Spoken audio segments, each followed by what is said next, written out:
ভারত পাকিস্তান যুদ্ধ থামানোর আবারও কৃতিত্ব দাবি ট্রাম্পের। এদিকে ডক্টর ইউনূসকে চিঠিতে যা লিখেছেন ডোনাল্ড ট্রাম্প। জানাবো আফগানিস্তান থেকে হামলার হুমকিতে পাকিস্তান উদ্বিগ্ন, জাতিসংঘের কড়া বার্তা। জানিয়ে দেব যুক্তরাষ্ট্রের ৩৫% শুল্ক লোপ, ছাড়া পেতে আশাবাদী বাংলাদেশ।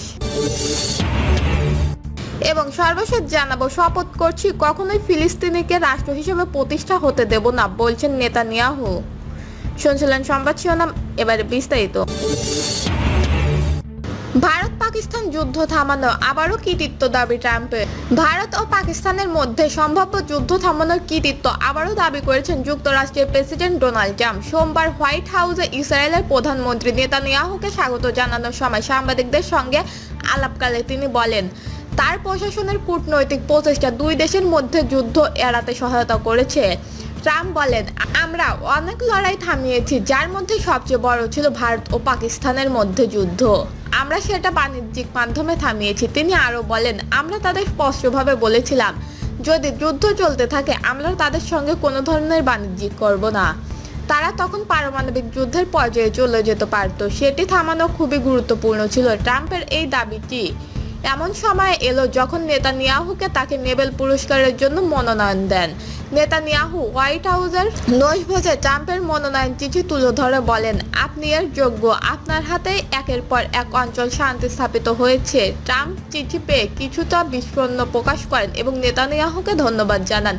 তবে ট্রাম্পের এই দাবির সঙ্গে ভিন্ন অবস্থান পুনর্ব্যক্ত করেছেন ভারতের প্রধানমন্ত্রী নরেন্দ্র মোদী। এর আগে 4 দিন ভারত ও পাকিস্তানের সীমান্তে উত্তেজনার সময় ট্রাম্প দাবি করেছিলেন তিনি যুদ্ধবিরতি করেছিলেন, কিন্তু মোদী ট্রাম্পকে জানিয়েছিলেন ভারত কখনো যুক্তরাষ্ট্রের কোনো মধ্যস্থতা চায়নি, এমনকি কোনো বাণিজ্যিক চুক্তি নিয়েও কোনো আলোচনা হয়নি। ভারতের পররাষ্ট্র সচিব বিক্রম মিশ্রি জানান, কানাডায় জি7 সম্মেলন শেষে ট্রাম্প তাড়াহুড়ো করে যুক্তরাষ্ট্রে ফিরে গেলেন এবং মোদী তাকে ফোন করেন। ৩৫ মিনিটের কথোপকথনে ট্রাম্প জানান, মোদী ফেরার পথে যুক্তরাষ্ট্রে যাত্রা বিরতি দিতে পারতেন কিনা, কিন্তু পূর্বনির্ধারিত কর্মসূচির কারণে মোদী তাতে অপারগতা জানান। প্রধানমন্ত্রী মোদী ট্রাম্পকে স্পষ্টভাবেই জানিয়ে দেন যে কোনো সময় কোনো পর্যায়ে ভারত যুক্তরাষ্ট্রের মধ্যে বাণিজ্যিক চুক্তি নিয়ে কোনো আলাপ আলোচনা হয়নি এবং ভারত পাকিস্তানের মধ্যে যুদ্ধবিরতি নিয়ে যুক্তরাষ্ট্রের কোনো প্রস্তাব আসেনি। পাকিস্তানের অনুরোধে দুই দেশের সামরিক বাহিনীর বিদ্যমান যোগাযোগ চ্যানেলের মাধ্যমে সরাসরি আলোচনা করে যুদ্ধবিরতি হয়। ভারত কখনো কোনো মধ্যস্থ মেনে নেয়নি বা নেবে না। এই বিষয়ে ভারতের জন্য পূর্ণ রাজনৈতিক ঐকমত্য রয়েছে।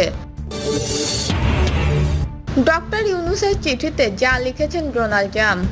1 আগস্ট থেকে বাংলাদেশি পণ্যের ওপর 35% শুল্ক আরোপের ঘোষণা দিয়েছে মার্কিন প্রেসিডেন্ট ডোনাল্ড ট্রাম্প। সেই বার্তা দিয়ে তিনি বাংলাদেশের অন্তর্বর্তীকালীন সরকারের প্রধান উপদেষ্টা ডক্টর মোহাম্মদ ইউনূসের কাছে একটি চিঠি পাঠিয়েছেন। ওই চিঠিতে তিনি ট্রুথ সোশ্যাল মিডিয়ায় প্রকাশ করেছেন ডোনাল্ড ট্রাম্প। চিঠিটি হুবহু তুলে ধরা হয়েছে। প্রিয় মিস্টার ইউনূস, এই চিঠি পাঠানো আমার জন্য এক মহান সম্মানের বিষয়, কারণ এটি আমাদের বাণিজ্যিক সম্পর্কের দৃঢ়তা ও প্রতিশ্রুতির প্রতিফলন। বাংলাদেশের সঙ্গে উল্লেখযোগ্য বাণিজ্যিক ঘাটতি থাকা সত্ত্বেও একসঙ্গে কাজ চালিয়ে যেতে আগ্রহী যুক্তরাষ্ট্র। তবে আমরা এখন আরও ভারসাম্য ও ন্যায্য বাণিজ্যের ভিত্তিতে এগিয়ে যেতে চাই। আমরা আপনাকে আমন্ত্রণ জানাচ্ছি বিশ্বের 1 নম্বর বাজার মার্কিন যুক্তরাষ্ট্রের অসাধারণ অর্থনীতিতে আরও সক্রিয়ভাবে অংশগ্রহণ করার জন্য।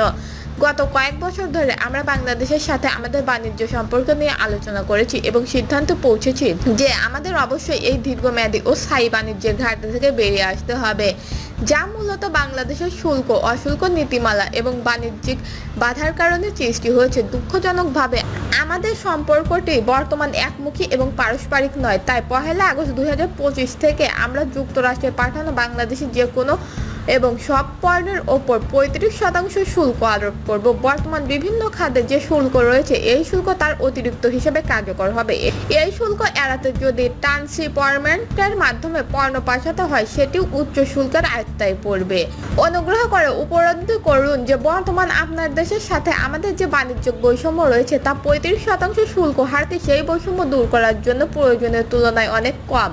তবে বাংলাদেশ বা আপনার দেশের কোম্পানিগুলো যদি যুক্তরাষ্ট্রের পণ্য উৎপাদন বা তৈরি করার সিদ্ধান্ত নেয় তাহলে তাদের কোনো শুল্ক দিতে হবে না। সেক্ষেত্রে দ্রুত পোশাক আমদানির সঙ্গে তাদের অনুমোদন দিতে আমরা সবকিছুই করব, যা হয়তো কয়েক সপ্তাহের মধ্যে করা হবে। তবে কোনো কারণে বাংলাদেশ যদি তার শুল্কর হার বাড়ানোর সিদ্ধান্ত নেয়, তাহলে আপনি যে কোনো হারে শুল্ক বাড়াবেন, আমরা একই হারে পাল্টা শুল্ক আরোপ করব। আপনি উপলব্ধি করবেন যে যুক্তরাষ্ট্রের সাথে বাংলাদেশের যে বাণিজ্যিক ঘাটতি, সেটি তৈরির পেছনে ভূমিকা রেখেছে বাংলাদেশের অনেক বছর শুল্ক ও অশুল্ক নীতি, যা নানা রকমের বাণিজ্যিক প্রতিবন্ধকতা ও ঘাটতি আমাদের অর্থনীতির জন্য এবং জাতীয় নিরাপত্তার জন্য বড় হুমকি। আমরা বহু বছর ধরে আপনার বাণিজ্যিক অংশীদার হিসেবে কাজ করার জন্য আগ্রহী।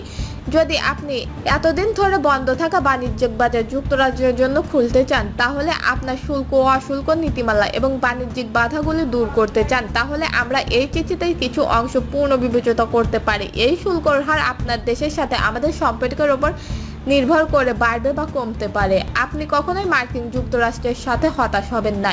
এই বিষয়ে আপনার মনোযোগের জন্য ধন্যবাদ। আফগানিস্তান থেকে হামলার হুমকিতে পাকিস্তান উদ্বিগ্ন, জাতিসংঘের কড়া বার্তা।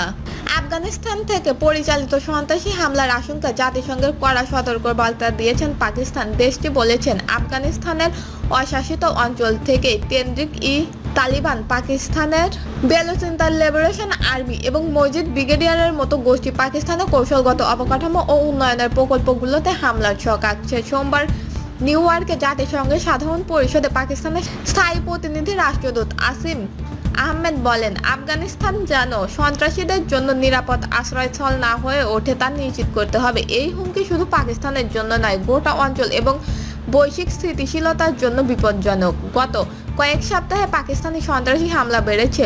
গত 28 জুন উত্তর ওয়াজিরিস্তানে আত্মঘাতী গাড়ি বোমা হামলায় 16 জন সৈনিক নিহত হয়। কয়েকদিন পর বাজারের রাস্তার পাশে পুঁতে রাখা বোমা বিস্ফোরণে একজন সহকারী কমিশনার সহ 5 জন কর্মকর্তা নিহত হয়। এই হামলাগুলো আফগানিস্তান থেকে আগত সন্ত্রাসীদের ফেলে যাওয়া অত্যাধুনিক বিদেশি অস্ত্র ব্যবহার করেছে বলে জানিয়েছেন পাকিস্তান। রাষ্ট্রদূত জানান, আফগানিস্তান থেকে পরিচালিত টিপিটি প্রায় 6000 যোদ্ধা নিয়ে পাকিস্তানের সবচেয়ে বড় সন্ত্রাসী হুমকি হিসেবে কাজ করছে। এছাড়াও আইএস, আল কায়েদা ও বেলুচ বিচ্ছিন্নতাবাদী গোষ্ঠীগুলো যেখানে সক্রিয় রয়েছে। এদিকে সোমবার আফগানিস্তান ও পাকিস্তানের মধ্যে অতিরিক্ত সচিব পর্যায়ে প্রথম বৈঠক অনুষ্ঠিত হয়। এপ্রিল মাসে পাকিস্তানের পররাষ্ট্রমন্ত্রী ইসহাক দায়ের সফরের সময় হওয়া চুক্তির ভিত্তিতে এই বৈঠক আয়োজিত হয়। পাকিস্তানের পক্ষে অতিরিক্ত সচিব রাষ্ট্রদূত সৈয়দ আলী আসাদ এবং আফগান পক্ষ থেকে রাষ্ট্রদূত মন্ত্রণালয়ের মহাপরিচালক মুফতি নূর আহমেদ নূর বৈঠকে নেতৃত্ব দেন। বৈঠকে সন্ত্রাসবাদের হুমকি, বাণিজ্যিক ট্রানজিট নিরাপত্তা এবং আঞ্চলিক সংগঠনের বাড়ানোর উপায় নিয়ে আলোচনা হয়।